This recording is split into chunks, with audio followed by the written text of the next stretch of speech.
በፍጥነት እየተቀያየረ ባለው የምስራቅ አፍሪካ ቀንድ ጂኦፖለቲካዊ ገጽታ በሳውዲ አረቢያ መሪነት ግብፅን፣ ሶማሊያን፣ ሱዳንንና በቅርብ ጊዜ ደግሞ ኤርትራን ሊያካትት የሚችል አዲስ ስልታዊ ጎራ እየተመሰረተ ይገኛል። ይህ ጥምረት በቅርብ ጊዜ በተፈረሙ የመከላከያ ስምምነቶችና ዲፕሎማሲያዊ እንቅስቃሴዎች የጠነከረ ሲሆን ዓላማውም የተባበሩት አረብ ኤሚሬቶች እና ቁልፍ አጋሯ የሆነችው ኢትዮጵያ በክልሉ ያላቸውን እያደገ የመጣ ተጽዕኖ መመከት ነው። ለዚህ ትንተና መነሻ የሆነው ሰሞኑን በድጋሚ ማረጋገጣቸው ነው። ይህ ቁርጠኝነት ግብፅ በሶማሊያ ደህንነት ላይ ያላትን ሚና ከማጥበቁም በላይ በባህረ ሰላጤው ሀያላን ሀገራት መካከል ባለው ፉክክር ሳቢያ እየተፈጠረ ያለውን ሰፊ የቀጠናውን ሽግሽግ አመላካች ነው። የአፍሪካ ቀንድ አለመረጋጋት በቀይ ባህር የንግድ መስመር ላይ የበላይነትን ለመያዝ ሽብርተኝነትን ለመዋጋትና የምጣኔ ሀብት ተጠቃሚነትን ለማስፋፋት በሚፈልጉ የውጭ ኃይላት ጣልቃ ገብነት ሲባባስ ቆይቷል። የተባበሩት አረብ ኤሚሬቶች በግብርና በማኑፋክቸሪንግና በኢትዮጵያ የውስጥ ግጭት ወቅት በድሮንና በመሳሪያ ድጋፍ በማድረግ ከአዲስ አበባ ጋር ጠንካራ ትስስር ፈጥራለች። ይህ አጋርነት በ2024 ኢትዮጵያ ከሶማሌላንድ ጋር ተፈራርማ ከነበረውና ለኢትዮጵያ የባህር በር የሚያስገኘው የመግባቢያ ስምምነት ተከትሎ ይበልጥ ጎልቷል። ይህ ስምምነት ከሶማሊያና ከአጋሮቿ ጋር ያለውን ውጥረት አባብሶት እንደነበር አይዘነጋም። በተቃራኒው ሳዑዲ አረቢያ በቀይ ባህር ላይ ያላትን ጥቅም ለመጠበቅ ለሀገራት ሉዓላዊነትና ለቀጠናው መረጋጋት ቅድሚያ ሰጣለሁ በሚል መፈክር ራሷን እንደ አማራጭ ኃይል አቁማለች። በሪያድና በአቡዳቢ መካከል ያለው ልዩነት በየመንና በሱዳን የእጅ አዙር ጦርነቶች ምክንያት እየሰፋ የመጣ ሲሆን ሳዑዲ አረቢያ የሱዳን ጦርን ኤስኤኤፍን ስትደግፍ፣ ኤሚሬቶች ደግሞ የፈጣን ድጋፍ ሰጪ ኃይሉን አርኤስኤፍን ትደግፋለች። ይህ ፉክክር አሁን ወደ አፍሪካ ቀንድ እየተስፋፋ ሲሆን ሳዑዲ አረቢያ የጸረ ኤሚሬቶች ኃይሎችን ለማስተባበር የመከላከያ ስምምነቶችን እየተጠቀመች ነው። አሁን ላይ ሶማሊያ ከሳዑዲ አረቢያ ጋር የፈረመችው ወታደራዊ ስምምነትና ግብፅ በአፍሪካ ህብረት የድጋፍና ማረጋጊያ ተልዕኮ ወታደሮቿን ወደ ሶማሊያ መላኳ የዚህ አዲስ ጎራ አካል ነው።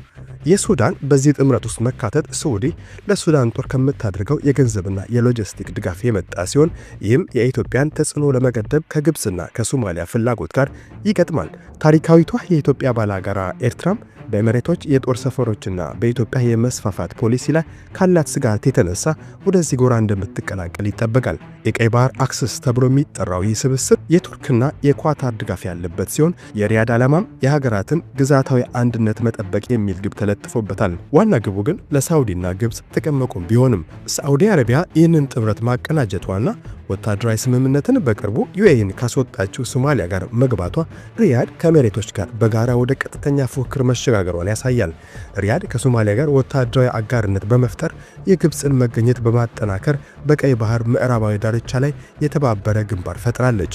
የጋራ ስምምነቶቹ የተቀናጀ ወታደራዊ እንቅስቃሴ እንዲኖር ያስችላሉ። ለምሳሌ ግብፅ በሶማሊያ አልሸባብን ለመዋጋትና የሞቃዲሾ መንግስት ከኤሚሬቶች ጋር ግንኙነት ካላቸው የሶማሌላንድ ተገንጣዮች ለመጠበቅ ትረዳለች። ሳዑዲ በሱዳንና በሶማሊያ የምታደርገው ኢንቨስትመንት ኤሚሬቶች በሶማሌላንድ በበርበራ ወደብና በኢትዮጵያ ካላት የንግድ የበላይነት ጋር ይፋጠጣል። ኤርትራን በማካተት ኢትዮጵያን የማግለል ጥረት እየተደረገ ሲሆን ዓላማውም በኢትዮጵያ ላይ ዲፕሎማሲያዊ ከበባ ማድረግ ነው። ይህ ጎራ በተለይ እስራኤል በ2026 ለሶማሌላንድ ዕውቅና መስጠቷን ተከትሎ የኤሚሬቶች ኢትዮጵያ እስራኤል ሶስትዮሽ ግንኙነት በግልጽ እየተገዳደረ ይገኛል። ለኢትዮጵያ ይህ በሳዑዲ የሚመራው ጎራ ዘርፈ ብዙ ስጋቶችን ይዞ መጥቷል። በክልሉ የሚገኙ የግብፅና የሶማሊያ ኃይሎች በተዘዋዋሪ ጸረ ኢትዮጵያ የሆኑ ኃይሎችን ሊረዱ ይችላሉ። ይህም በሶማሊያና በሱዳን ድንበሮች ላይ ያለውን ሁኔታ ያወሳስባል። የኢትዮጵያን የባህር በር የማግኘት መሻት ላይም በግልጽ ደንቃራ ይሆናሉ። ሳዑዲ አረቢያ በዓለም አቀፍ መድረኮች ላይ ያላትን ተጽዕኖ በመጠቀም ኢትዮጵያ በህዳሴው ግድብ አቋሟ ላይ እንድትለሳለስ ጫና ሊፈጥር ይችላል። ኢትዮጵያ ይህንን ከበባ ለመመከት በቅርቡ ከሳዑዲ ጋር ባደረገችው ውይይት ግንኙነቷን ለማደስ እየሞከረች ትገኛለች። ይህ ጥምረት የአፍሪካ ቀንድንም የባህረ ሰላጤው ሀገራት የእጅ አዙር ጦርነት አውድማ የማድረግ አደጋ አለው። እንደ አዎንታዊ ጎን የተቀናጀ የጸረ ሽብር ዘመቻ አልሸባብን በማዳከም ሶማሊያን ሊያረጋጋ ይችላል ተብሎ ቢታሰብም ጉዳቱ ግን ያመዝናል። የሳዑዲ፣ ግብጽ፣ ሶማሊያ፣ ሱዳን፣ ኤርትራ ጥምረት ከኤሚሬቶች፣ ኢትዮጵያ፣ እስራኤል ጎራ ጋር መጋጨቱ የእርስ በርስ ግጭቶችን ሊያራዝም ይችላል። ወታደራዊ እንቅስቃሴዎች መጨመር ህዝብን ሊያፈናቅሉና ቀድሞውኑ በድርቅና በግጭት ለተጎዳው ቀጠና የምግብ ዋስትና እጥረትን ሊያባበሱ ይችላሉ። የቀይ ባህር ከባቢ በዚህ መልኩ በጦር እንቅስቃሴ ውስጥ መዋጥ የውጭ ኢንቨስትመንትንም ሊያደናቅፍ ይችላል። ይህ በሳዑዲ የሚመራው ጎራ በአፍሪካ ቀንድ የባለ ብዙ ወገን ፉክክር መጀመሩን ያሳያል። ያለ ዲፕሎማሲያዊ መፍትሄ ቀጠናው ወደ ከፋ ግጭት ሊያመራ ስለሚችል የውጭ ኃይላትን አጀንዳ የተሻገረ ሀገር በቀል መፍትሄ መፈለግ ግድ ይላል።